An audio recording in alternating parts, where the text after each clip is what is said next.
இன்றைக்கி நம்ம பார்க்க போகிற ஃப்ளார் வந்து ஒரு ஆர்கான்சா மெட்டீரியலை வச்சு தான் நம்ம பார்க்க போகிறோம். ஆர்கான்சா மெட்டீரியல் வந்து ஒரு மீட்ரு வந்து 120 130 அந்த ரேஞ்சில் கிடைக்கும். நீங்கள் பார்த்து ஒரு ½ மீட்ரு வாங்கிக்கிங்க. இதை வந்து ரவுண்ட் ஷேப்பில் கட் பண்ணி எடுத்துங்க. ஏதாவது ஒரு மூடி மாதிரி ஏதாவது வச்சு ஒரு அந்த ஆர்கான்சா மெட்டீரியலை 3 இல்லை 4 மடித்து ஒரே நேரத்தில் ரவுண்ட் ஷேப் போட்டு கட் பண்ணிங்கன்னா ஒரு 10 5 அதுமாரி கிடச்சிடும். சிங்கிளாக கட் பண்ணால் டைம் எடுக்கும் இல்லையா, அதுக்காக சொல்கிறேன். கட் பண்ணி எடுத்த அப்புறம் எட்ஜஸை வந்து இதை மாதிரி கேண்டிலோ இல்லை அகல் விளக்குலையோ காமிச்சு சுற்றிலும் நம்ம லைட்டாக சால்ட்ரிங் பண்ணி எடுத்துக்கணும். அப்போ தான் வந்து மெட்டீரியல் வந்து பிரியாமல் வரும், ஃபினிஷிங்கும் உங்களுக்கு ரொம்ப நல்லா கிடைக்கும். அதனால் இதை மாதிரி சுற்றிலும் லைட்டாக ரொம்ப காமிச்சிடக்கூடாது, பொசுங்கிடும். ஒயிட் கலரில் காமிக்கிறப்ப ரொம்ப கவனமாக காமிக்கணும், ஏன்னா பிளாக்காக தெரிஞ்சிடக்கூடாது. அதுக்காக இதை மாதிரி ஃபோல்ட் பண்ணிக்கங்க. 4 ஃபோல்ட் பண்ணிக்கிட்டு ஸ்டிச் பண்ண ஆரம்பிச்சிருங்க. அவ்வளோதான். ரொம்ப ஈஸி தான், பார்க்க கஷ்டமாலாம் ஒன்றும் இருக்காது. ரொம்ப ரொம்ப ஈஸி. நல்லா ஜாலியாக பண்ணுங்கள். அப்போ வந்து இன்னும் ரொம்ப உங்களுக்கு அழகாக கிடைக்கும். போர் அடிக்கிறப்பெல்லாம் பண்ணிடாதீங்க, நல்லா இன்ட்ரெஸ்ட்டாக இருக்கிறப்ப பண்ணுங்கள். அப்போ தான் வந்து நம்மளுக்கு க்ரியேட்டிவிட்டி ரொம்ப நல்லாயிருக்கும். அதனால் இதை மாதிரி ஃபோல்ட் பண்ணிங்க. ஃபஸ்ட்டு ஒரு தடவை மடிச்சுட்டு அப்புறம் இன்னொரு தடவை மடிச்சிங்கன்னா இதை மாதிரி கிடைக்கும். இதை மாதிரி 4 பக்கமும் வச்சு அழகாக ஸ்டிச் பண்ணி எடுத்துங்க. இதை மாதிரி சுற்றிலும் வச்சு ஸ்டிச் பண்ணி நான் மொத்தம் 5 ரவுண்ட் ஷேப் எடுத்திருக்கேன். அந்த 5 தான் இப்போ நான் என்ன பண்ண போகிறேன், சுற்றிலும் வச்சு ஸ்டிச் பண்ணி எடுக்க போகிறேன். இதை மாதிரி ரவுண்டாக ஸ்டிச் பண்ணி எடுத்துங்க.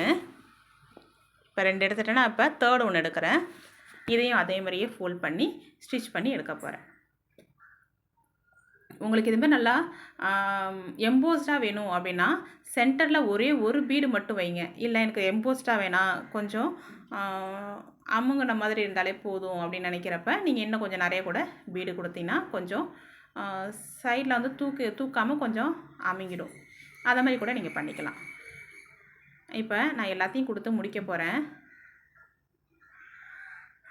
இப்போ நல்லா ஸ்டிச் பண்ணி எடுத்துங்க. ஸ்டிச்சிங் மட்டும் பிரியாமல் பார்த்துங்கம்மா, அதில் தான் மெயின் நம்மளுக்கு. இதை மாதிரி அழகாக ஸ்டிச் பண்ணி எடுத்த அப்புறமேலுக்கு கலர் வந்து என்ன கலர் கொடுக்கணும்னு நீங்கள் தான் சூஸ் பண்ணணும். நான் வந்து ஆப்போசிட் கலர் தான் கொடுத்து ஸ்டிச் பண்ணிகிட்ருக்கேன், ஏன்னா உங்களுக்கு தெரியணுன்றதுக்காக. நீங்கள் அதை மாதிரி பண்ணிடாதீங்க. இதை மாதிரி எல்லாத்தையும் கொடுத்து ஸ்டிச் பண்ணி எடுத்துங்க. இதுதான் லாஸ்ட்டு ஒன். நான் ஸ்டிச் பண்ணி முடிக்க போகிறேன். இது முடித்த அப்புறமேலுக்கு சென்டரில் வந்து நான் பீடு கொடுக்க போகிறேன். ஒரு மாதிரி மணி மாதிரி இருந்துச்சு, பார்க்குறதுக்கு ஸ்டோன் ஒர்க் உள்ள மாதிரி இருந்துச்சு. நான் அதை தான் கொடுக்க போகிறேன். இப்போ நான் உங்களுக்கு என்ன அவைலபிள் இருக்கோ அதை கொடுங்க. இதில் என்ன கொடுக்குறனோ அதை தான் கொடுக்கணுன்னு அவசியம் கிடையாது. இதில் வந்து உங்களோட க்ரியேட்டிவிட்டி தான் ரொம்ப ரொம்ப முக்கியம். பேசிக் இது. ஆனால் இதை வச்சுக்கிட்டு உங்களுடைய க்ரியேட்டிவிட்டியை தான் நீங்கள் அந்த இடத்துல யூஸ் பண்ணணும்.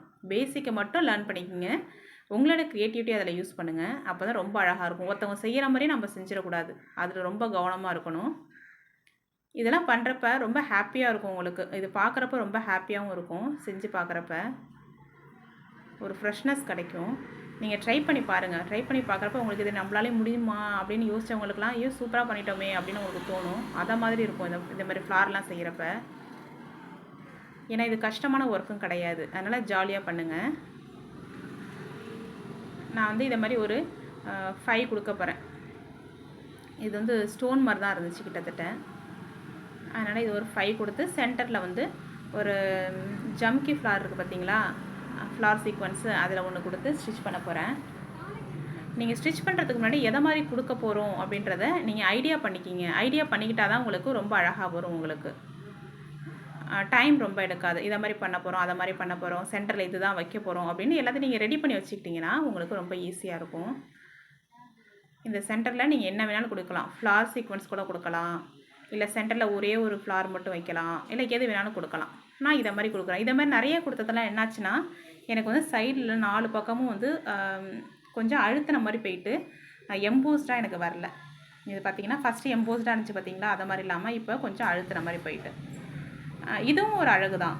எனக்கு இதை மாதிரி வேணுன்றதுனால நான் பண்ணுறேன். நீங்கள் ஒன்று மட்டும் கொடுத்தீங்கன்னா நல்லா எம்போஸ்டாக ரொம்ப அழகாக இருக்கும். ட்ரை பண்ணி பாருங்கள். ட்ரை பண்ணிவிட்டு கட்டாயமாக எனக்கு சென்ட் பண்ணுங்கள். இது பேசிக்கு. இதை வச்சுக்கிட்டு வேறு ஏதாவது சைடில் கொடுத்து இன்னும் டெக்கரேட் பண்ண முடிஞ்சாலும் டெக்கரேட் பண்ணுங்கள். உங்களோட க்ரியேட்டிவிட்டியை யூஸ் பண்ணுங்கள்.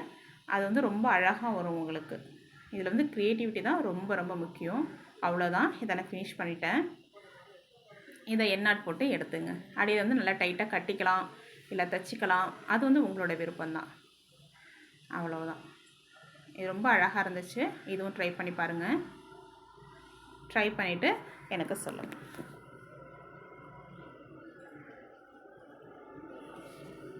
அவ்வளோதான். இதை ட்ரை பண்ணுங்கள். எல்லோரும் கட்டாயமாக ட்ரை பண்ணி பாருங்கள். பண்ணிவிட்டு எனக்கு சென்ட் பண்ணுங்கள், மறந்துடாதீங்க.